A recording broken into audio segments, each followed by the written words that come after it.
Hi everyone, it's Gary here, and very warm welcome to the fourth official for the first of our new season previews for season 25-26. As always, for these types of kick-off shows, we like to encourage participation from other fan media providers all across the Scottish football spectrum, and I'm delighted to invite back to the fourth official semi-regular voice over the course of the last couple of seasons from the Red Tinted Glasses podcast, Aberdeen fan Glen Schreuder. Glen, it's a warm welcome back to the fourth official. We've had you on now 3 or 4 times in the past, and I think given how last season went for Aberdeen, I think it's was a roller coaster ride to say the least. Yeah, well, firstly, guys, thank you very much for getting me back on the show. Always a pleasure to speak about the Dons, more so now that we've got some silverware sitting in our trophy cabinet proudly. But yeah, roller coaster is definitely the way that I would have described last season, but I wouldn't swap that ride for the world the way it ended. Yeah, obviously Jimmy Teelan's first season in Scottish football, and I think it's fair to say he would have learned an awful lot about not only him but about Scottish football as well, from the highs of the great start to the lows of that long period of no wins over the kind of winter months, and then turning it back around again towards that Scottish Cup victory in May. Lots of positives, I think, for Aberdeen fans going into the brand new season, where you'd like to think that they will have learned an awful lot from what happened last season, whether or not that the start was punching maybe a bit above their weight, to then Mm, obviously the period which was very much lower than I think expectations for Aberdeen, to where the yeah. season probably tailed off to kind of where you probably expected maybe to be at the start of the season anyway. So I think it's probably hard to quite judge exactly what last season was for Aberdeen. I think that's possibly fair. And I think you're right to highlight the fact that I think Jimmy Tilleen will have learnt a lot from Scottish football. I think even the most realistic Aberdeen fan will have said, look, our start was beyond everybody's wildest expectations. The middle was beyond our wildest expectations and just how poor it was, given obviously the start.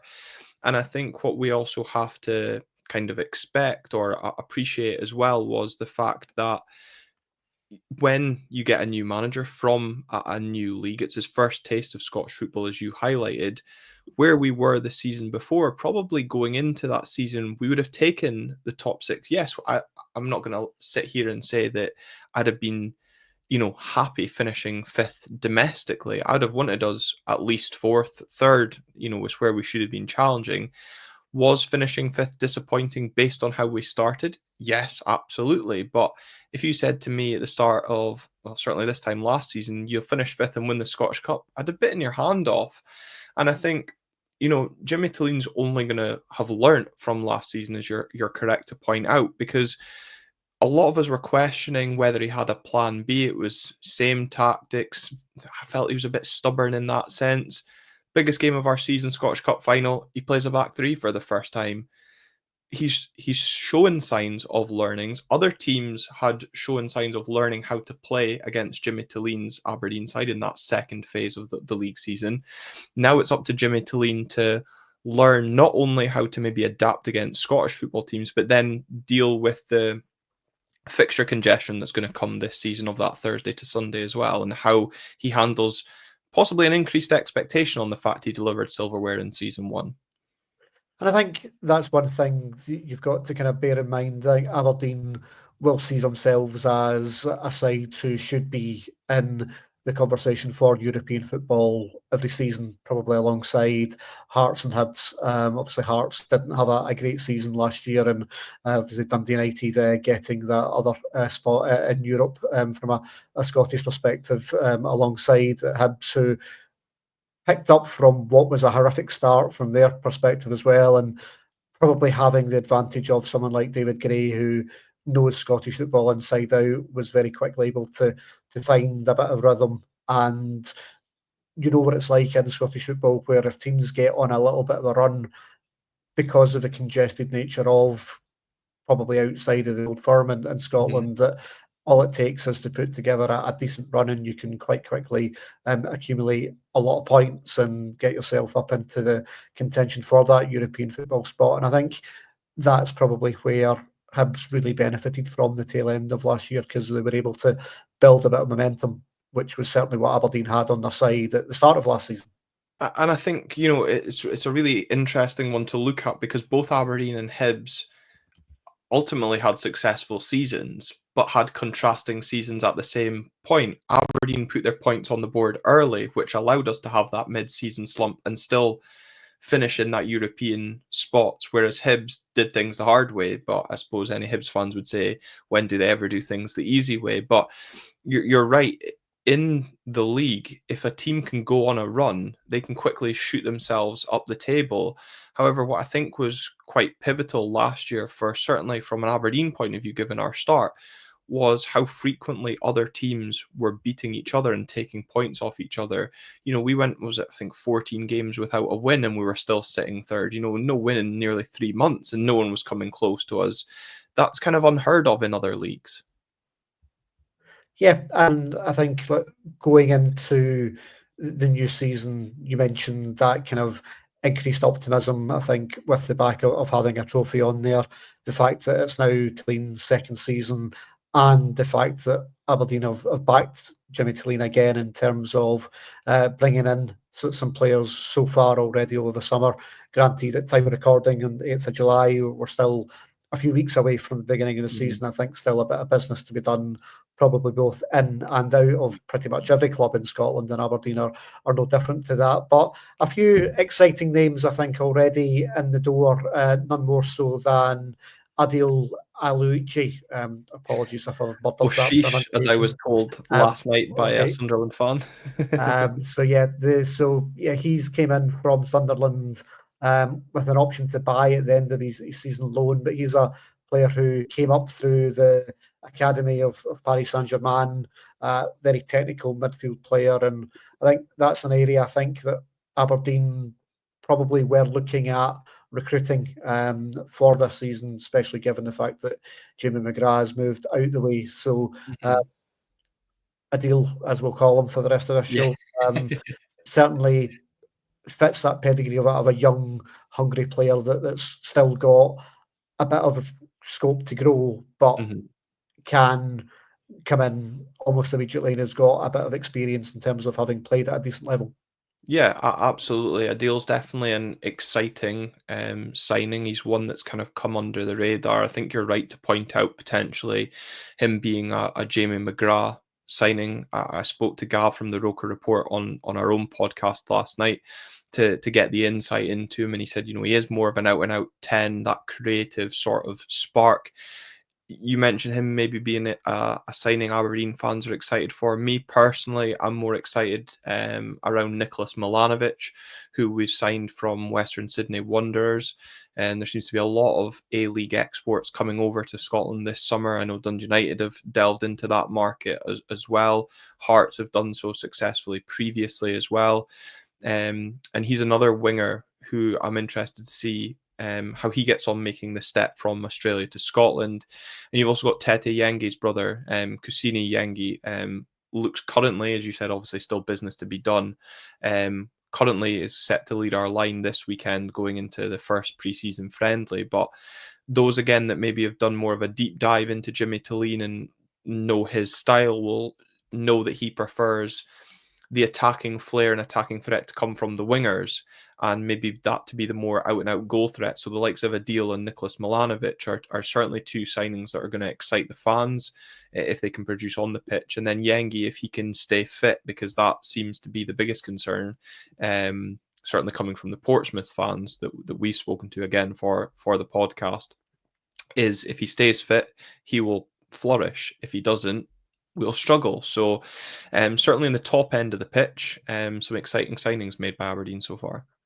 Yep. One other thing from an Aberdeen perspective, kind of following a few other clubs from Scotland in terms of what they're doing with regards to their young players and their kind of academy, and looking to maybe try and get some loans out for some of Aberdeen's kind of promising Yeah. youngsters. I think that's something that we're seeing all across Scottish football in terms of not necessarily getting that instant gratification from the academies, and maybe looking for more local partnerships and tie-ups and getting the kids out playing proper football as opposed to playing at under 19s or under 17s level. And Aberdeen's certainly not alone in doing that for the coming season. Yeah, and again, we just covered it on the podcast last night, really kind of doing that deep dive into what Aberdeen are now planning with the youth academy. And as you said, we've pulled out of the under 19 cast league this season, looking to maybe link up for strategic partnerships around. We've called it the local teams, Cove Rangers, Finland Marshals just joined our Broth today, 8th of July, as you said, time of recording. You've got Peterhead making strides up into League One, Elgin looking to, I'm sure, finish strong as they did last season. So we've got teams in and around the northeast. Adam Emsley's joined Ross County. Could we be sending more players in that direction? Alfie Bavidge was successful at Cali. Could he go back there?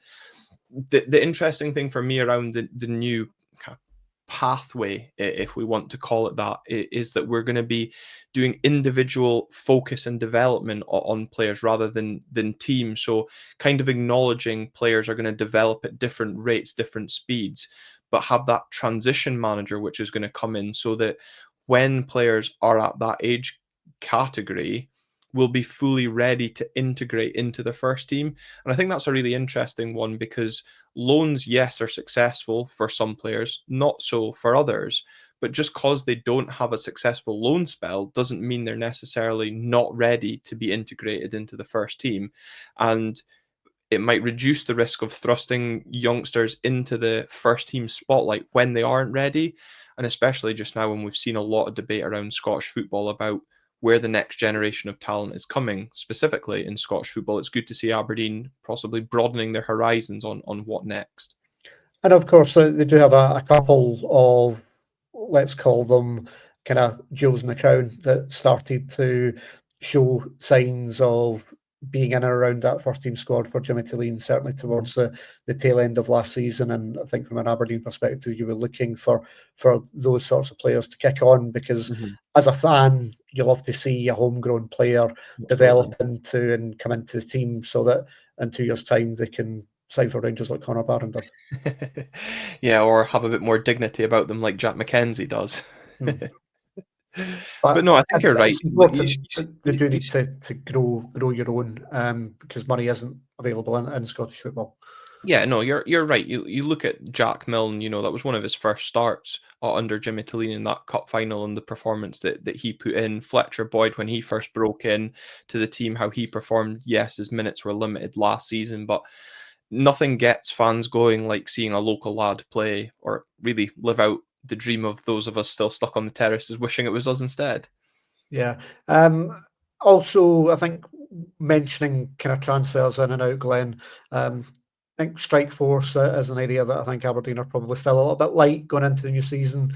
Obviously, Kevin Nisbet having not yet signed a deal to come back up, whether or not that happens or not. But I think that's an area, having lost the likes of Majowski last season, obviously, Duke as well is gone. So there's some goals, I think, that need to be replaced. Although Papi Gay, obviously, back and fit and potentially ready to go again. I know you've got your own opinions on Papi Gay and how reliable he can be, but he's someone who started last season like House on Fire, then obviously tailed off.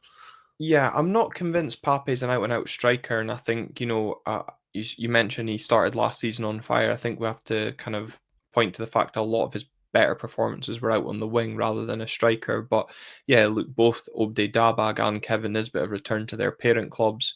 Whether a deal is struck for either of them to return remains to be seen, but I do agree. I think we are light in the strike force. As I already highlighted, Yengi's not coming to Aberdeen with the best injury record. Esther Stokler himself hasn't had the best injury record during his time at Aberdeen. Peter Ambrose, I don't really think I need to explain much further, certainly for the Aberdeen fans listening. As I've mentioned, Fletcher Boyd's going to be, I'm sure, pushing for a spot in the starting lineup Alfie Bavidge, does his future lie at Aberdeen, or will he be one wheeled out on loan? And then, as you've already highlighted, Papagay is or can play up front. So for me, the concern is we don't have right now a recognisable out and out striker. Yes, Kusini Yengi is one that could fill that gap, but he's an unknown at this moment in time. Obviously, one of your star players from last season, Topi Keskinen, a player who has, by all accounts, attracted a bit of interest so far during the summer window. Aberdeen and Peter Cormack quite stand forth at the moment to say that he's not for sale. Is that something that, if a fee comes in that's too good to turn down, might that be looked at, or is he one that Aberdeen really have to retain, especially given the likes of Jamie McGrath's moved on? I know Jamie McGrath didn't kind of finish the season terribly well from an Aberdeen perspective, but he's a player with proven track record in terms of playing in Scotland and getting goals from that kind of midfield area. The likes of Graham Shinney and Sievert Nielsen are certainly no spring chickens in there. So, given the fact that obviously the new lad Adil hopefully will be bringing a bit of energy into the midfield area, but Teskinen, certainly whenever I saw him last year, looked as if he was a real find and someone who has potentially got a really decent ceiling, potentially beyond Scottish football in the future, that could get Aberdeen a decent fee in the region too, like they got for Bojan Majowski. Yeah, absolutely. And obviously, okay, Finland didn't progress beyond the groups of the under 21 Euros, but Topi scored a couple of eye-catching goals during that. I do hope he stays beyond the summer, purely because I did put him down in my 4-4-2 preview as Aberdeen's maybe most underrated player, because I do think he can create. I think what lets him down is his final product. Sometimes a little bit indecisive on choosing maybe whether to shoot or play the right pass, which was encouraging to see improvements there at the Euros. He's played a lot of games last season, so I'm hoping he gets a little bit of an extra rest. He wasn't with the squad in Portugal for the pre-season camp, obviously with the fact that he was away during the Euros. But look, Dave Cormack's always had the best interests of the club at heart, and the club haven't shied away that if the bid is right, not only for the club and the player, they will look into it. But I think that's the key point. The bid has to be right. We won't accept derisory offers just because they're there. We will always protect the best interests of the club. So I don't think, based on club performances, we'll see the resolve of the club tested too much in the summer, but it could be something we revisit in January. Shaden Morris is another one, not just because obviously his name's Morris and which is a kind of attractive from my perspective, but he, again, very exciting player who, particularly off the bench last season for Aberdeen, really packed out a real threat, and you just wonder how much he could potentially kind of kick on this season.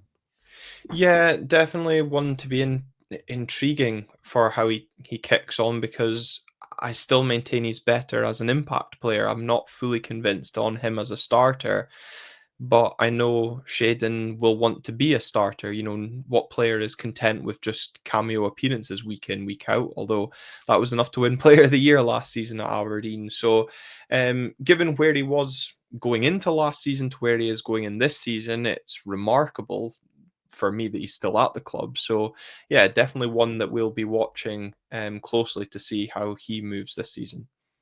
Yep, obviously no word yet in terms of potential opponents in Europe as of yet, waiting for that draw to come out. But in terms of the start to the league season, hasn't been particularly kind to Aberdeen in terms of the way those fixtures have landed. A Monday night opening game, never massively popular, albeit is going to be live on Sky, given no English games that weekend, and Sky for once are actually putting some focus in on Scotland, and then they'll forget about it for the rest of the season. But not the easiest start in terms of those opening fixtures.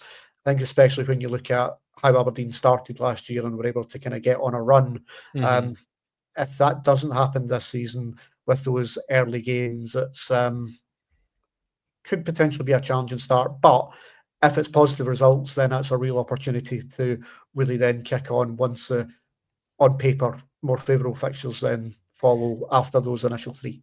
Yeah, absolutely. I think it's really interesting you say about it not being a favourable start and kind of alluding to the what ifs if we don't get the start that we did last season, because we kind of talked about that on the podcast, pre-Scottish Cup final, that a lot of people won't have expected us to win that final. And had we lost the final, I think a lot of us would be looking at the start of the season very much more concerned with how long does Jimmy Tulin have as Aberdeen manager. Whereas that Scottish Cup win gives him credit in the bank, the European group stages give him credit in the bank. And I think potentially fortunate is the fact that obviously currently Aberdeen and Celtic are two sides that can postpone their third league game of the season due to that falling in between the playoffs legs. So, if things don't go right against Hearts and Celtic, we could give ourselves a little bit of a break, and then we host Falkirk to hopefully not just put points on the board. We've hopefully got some on the board by then already. But yeah, the fixtures haven't been the kindest. I also don't think the festive fixtures have been particularly kind as well, given the amount of games we'll be playing during that period with the European football. Only one home game. For me, always just a personal disappointment to only have one festive home game. But yeah, starts is going to be very crucial. And I think, again, some of the noises coming out of the club about speaking about the squad needing to be resilient and to be utilised to its full potential this season with that Thursday, Sunday demand. I'm intrigued to see how that develops if league results potentially don't follow. But I'm still fully behind Jimmy Tulin and invested in that project. So he's got my backing. Yep, certainly in terms of for the new season for Aberdeen, if you're just coming across Red Tinted Glasses, Glenn, where can people find more about what you do in terms of the podcast and what's on offer for the season ahead? So you can find us if you're on Twitter at RTG_podcast. We're on YouTube as well. You can subscribe to us there. That's free to do. We also have a membership program for $1.99 a month. You can sign up to our YouTube channel, and pre-recorded videos are released early to members as well. If audio is your preferred podcast listening, we're available on all audio platforms as well. We tend to live stream a lot of our content over on the YouTube channel a Monday or Tuesday night, preview and review every game. So this season is going to be a lot more hectic because we tend to not build up in the sense that if European games, we'll be doing live reactions on a Friday and then previewing the weekend game to try and give us the most accurate insight into games rather than previewing a game with a game in between, and you're speaking about a player that could be key and then they get injured a couple of days later. So yeah, find us on YouTube to really enjoy and interact with all the other Aberdeen fans. It's not just Aberdeen fans, we've got Rangers fans, Hibs fans, some Celtic as well that join in the chat, and it's kind of great to see differing opinions, and it helps us with our own content as well. Yep, and certainly throughout the season, at times we'll get Glenn and the team involved here on our channels as well, on Patreon and also on our YouTube channel at the Fourth Official. Big thank you to Glenn for joining us. All the best for the season ahead. I think one thing is for sure, I think from a Scottish perspective, exciting times. I think that there's a lot of newness around Scottish football, I think, for the season ahead, which can only be a good thing from a product that can be quite stale at times. So I think one thing it certainly will do will give us plenty of talking points. So I appreciate you coming on and sharing your hopes and expectations for the season ahead. And yeah, we'll speak to you as we go. I look forward to it, Gary. Thanks very much for having me on. Thanks, Glenn. Thanks very much, mate.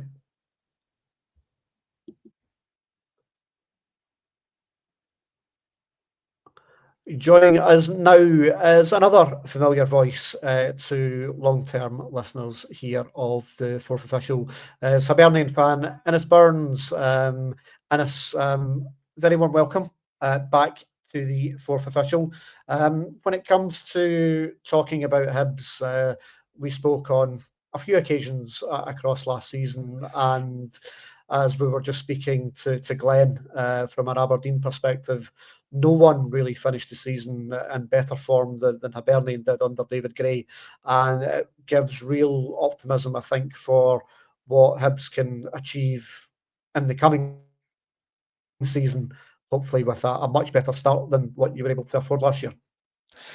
Yeah, thanks for having me on, guys. Always a pleasure. Yeah, I think Hibs are actually a little bit fortunate because David Gray was able to get out of a situation no one expected us to get. In terms of where the club was at, the sort of friction between the boards and our new investors at Bournemouth, and the form we had at the start of the season, picking up from a pretty, precarious situation from the season before.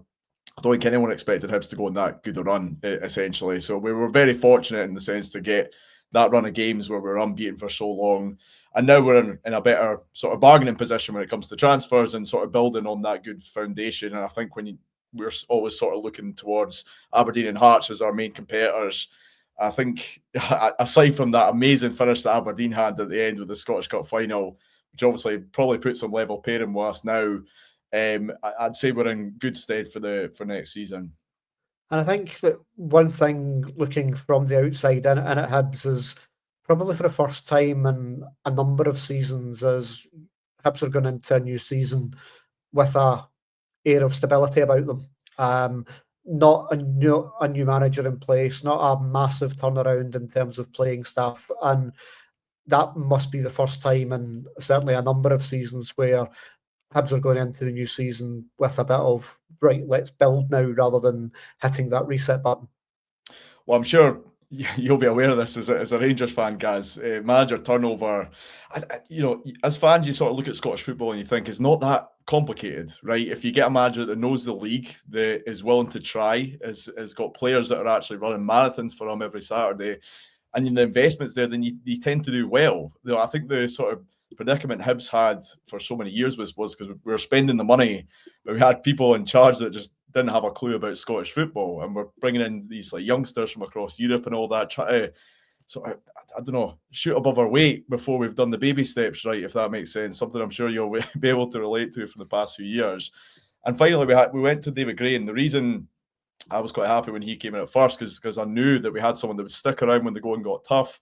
He wouldn't be having his eyes on another job at any point. He's a club legend for a reason, and I think that has made the world of difference this season compared to having another manager who doesn't really know the league, doesn't really go well in the first few months, and there's talk of whether he's leaving or not.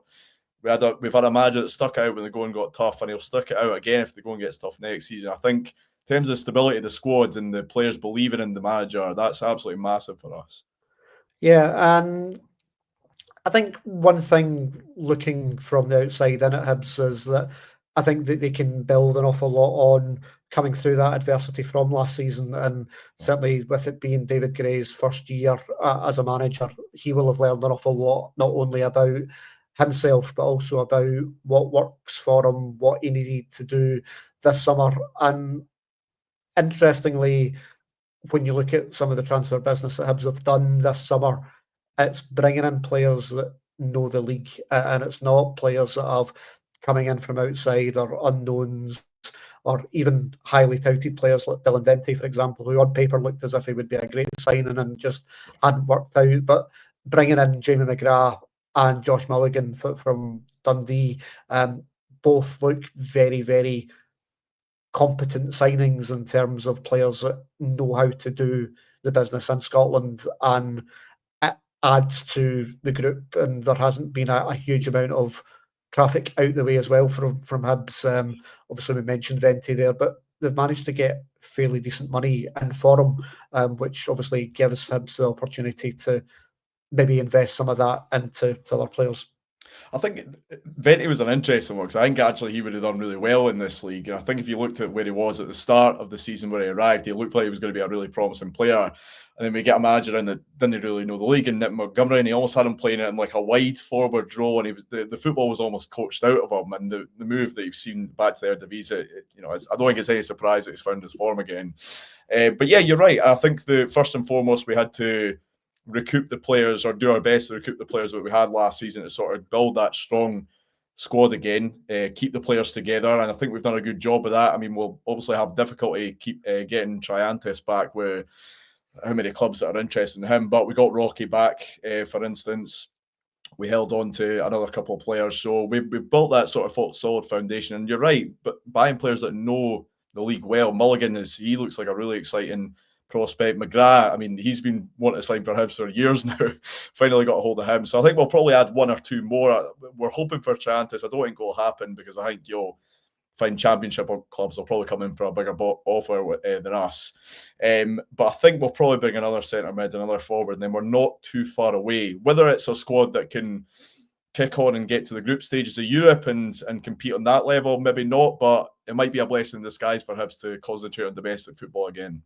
Yeah, defensively, I think it's always something that you look at Hibs and go, there's maybe something that needs a bit of work there. They've signed a goalkeeper, and I don't know how many times now you look at Hibs and go, well, if they only had a stable goalkeeper and someone that you could rely on it seems to be a long time since Hibs have had someone in there that really the fans have been able to really get behind and go, yep, we're quite happy with them. But they've spent some decent money in bringing in a keeper from Austrian football, 29-year-old called Raphael Salinger, and he'll come in and try and compete and make that number one jersey his own. But know much about him? What's the... No, not at all. All I would say is that I think Smith probably didn't get the credit that he deserved last season. I thought Smith was actually very good on the whole. His game against Rangers last day of the season, I mean, Rangers could have scored 8 or 9 that day if it wasn't for Jordan Smith. He was unbelievable that day. I think Jordan Smith came in and honestly, credit to him. He just got his head down, worked hard, and he was actually a really solid keeper in the main. And you're right, I think the last sort of decent keeper we had is probably the best we've seen in a while is Marciano that we had under Lennon, but that was a while ago now. I think Smith came in and did a good job. So I'd be starting Smith in these European qualifiers that we've got coming up. Personally, I think he's earned that. We wouldn't be there without him last season. And to be fair, the back line, I think, has been very good. I mean, Rocky, we all know he's got a moment in him that grabs the headlines for the wrong reasons. But I think if you look at his form, especially in the second half of the season, him and Iredale and even Lewis Miller coming in, I think they were very solid. And we were really hard to beat last season. I think that was the main factor us coming third. Yeah, and you mentioned Triantis. Triantis is going to be a big miss from the middle of the park. Mariah Welsh has also moved on during the summer as well. So whilst he was a bit of a bit part player, I think, towards the end, certainly a lot of kind of sub appearances rather than starts. But again, it's another body light in terms of that midfield area. Whether Mulligan comes in and plays as a midfielder rather than as a fullback, it's possible. And obviously McGrath comes in, gives you a bit of experience in there, but it is probably an area that Hibs will maybe feel they're a little bit light. You've then got Martin Boyle, who continues to be a bit evergreen and kicked on again, I think, towards the tail end of last season, but you'll be looking, I think, for a bit more than just Martin Boyle in terms of someone at the top end of the park.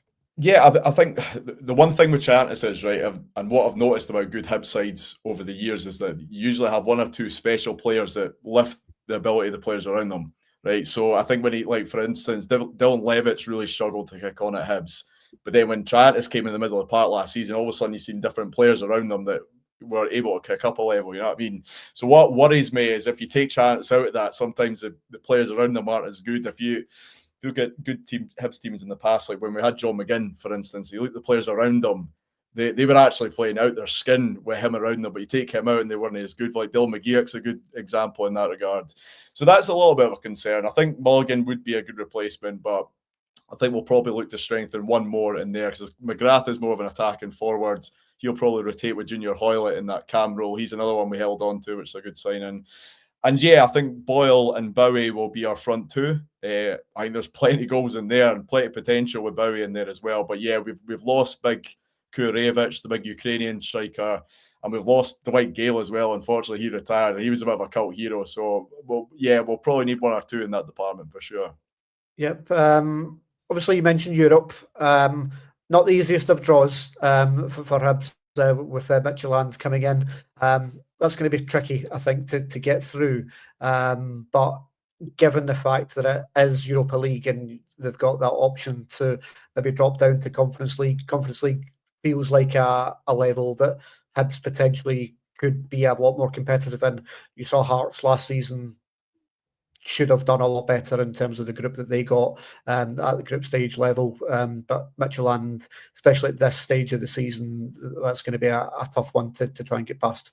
Yeah, I mean, there's no easy games at that level. Not for us anyway. It never has been. We've always kind of struggled in these qualifiers. I think what we need to remind ourselves is that like Midtjylland are they any better than Celtic and Rangers? I mean, I wouldn't know that. Maybe not. And we beat both of those teams last season, so there's plenty of confidence that can be taken from our form against the Old Firm last season. But no, it won't be an easy game. I'd be surprised if we got through in that round. But yeah, you're right. The conference is a good opportunity for us to try and get through a couple of qualifiers.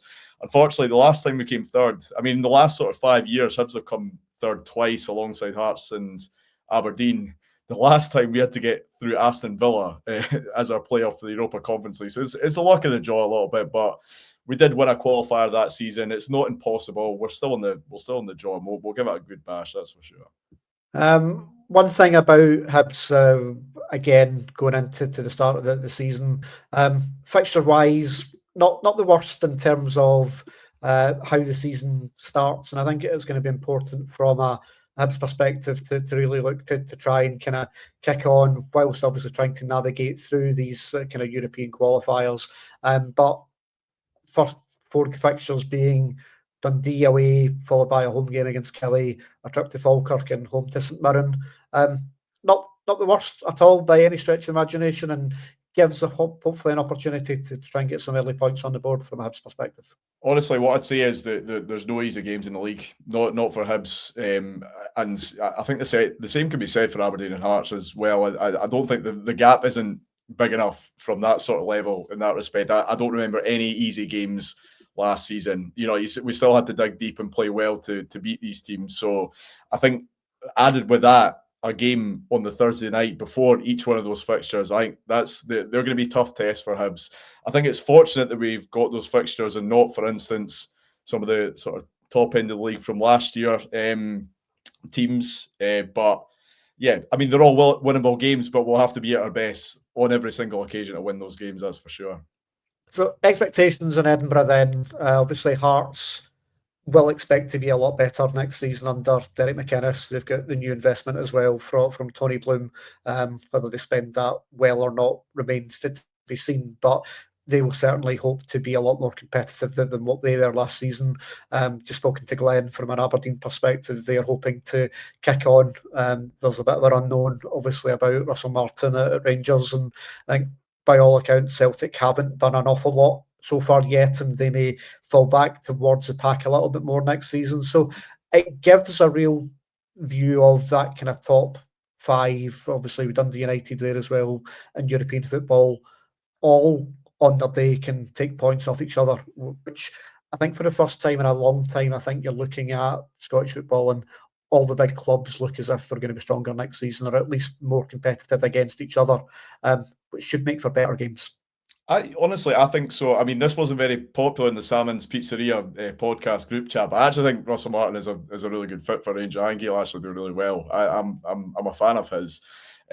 Hearts and Aberdeen, yeah. I mean, there's no doubt they'll strengthen as well. I think I'd be very surprised if Hearts weren't a good bit better than they were last season. But I think for Hibs, we need that consistency. It's been a long time since we built on a third place finish and went again and got a similar sort of point score. So we really need to go again next season. To be honest with you, if we're not good enough to get through these European qualifiers, I don't think it's a bad thing that we've not got group stage football, because I'm yet to see Hearts and Aberdeen get that group stage football and work the league well as well. Both teams have struggled with league form when they're playing those group stage games. So it's maybe a blessing in disguise. I think it'll be really competitive. I think Hearts and Aberdeen will definitely go up a level. Do I expect us to finish third? I don't see any reason why not, especially if we add another couple of players in. Do I think we'll close the gap in Celtic and Rangers? I don't think so, especially with our pals in Bournemouth giving you all your signings. So I think, could be a bit of a struggle with Rangers getting 35k a week players from our shareholders. But that's maybe another talking point.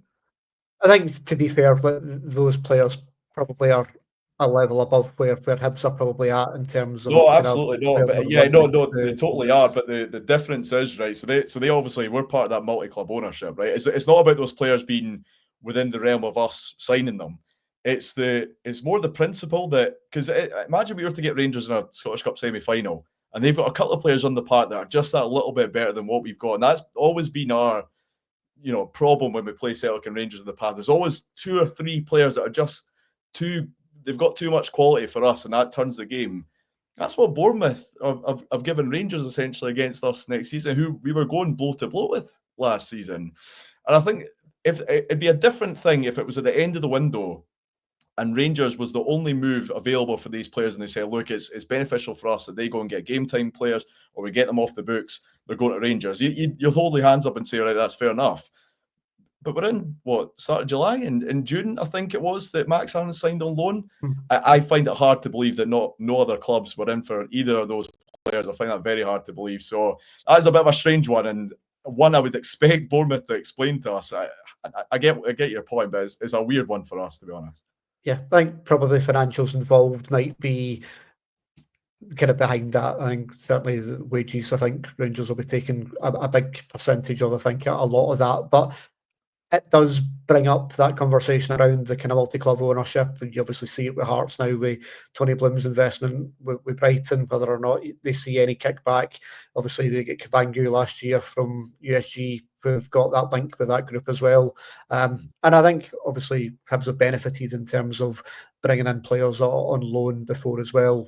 You look at the likes of, maybe not this season, but before, was a good one. Marcondes and the other lad as well that you brought in, whose name escapes me at the moment, the midfielder.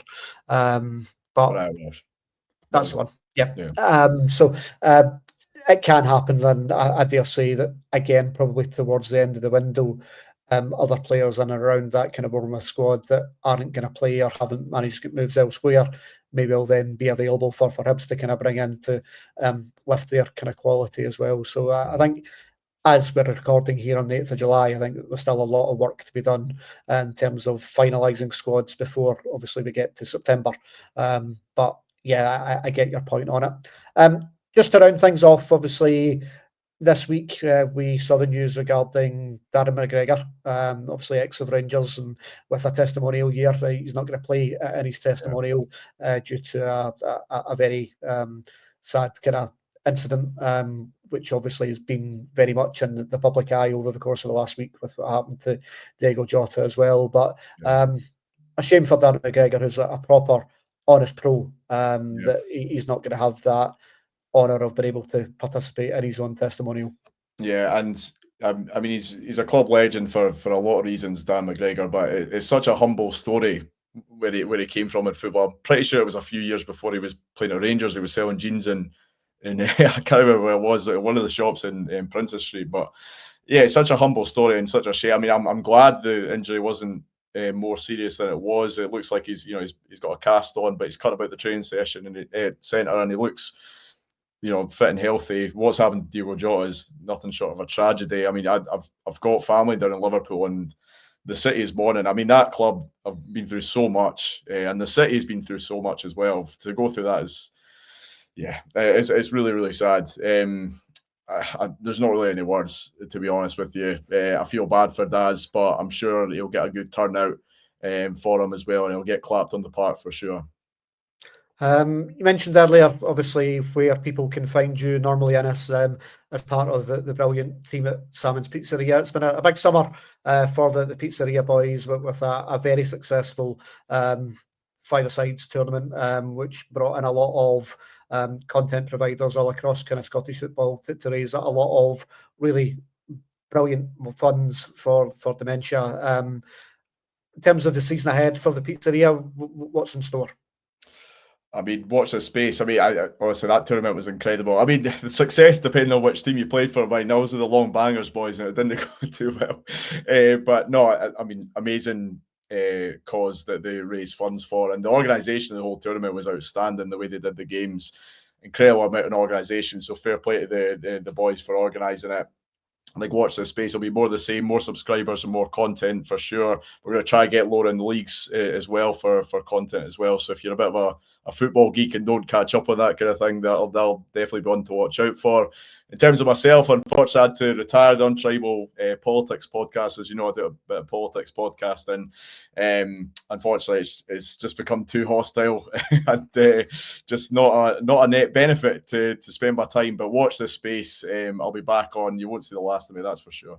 Yep, and throughout the season, certainly from a Hibernian's perspective, Innes is our face and voice from all things Hibs, and throughout the season, I dare say we'll hear more from him throughout the years. But a big thank you to him and Glenn for joining us on this show. As always, here on the Fourth Official, we are your home for everything related to Scottish football, both on Patreon and on our YouTube channel. So keep tuned to us all the way through the season, and we'll certainly keep you up to date with everything that's happening. Thank you to Innes and Glenn for their time on this one, and we will speak to you next time. Thanks for listening. Thanks for watching. Goodbye.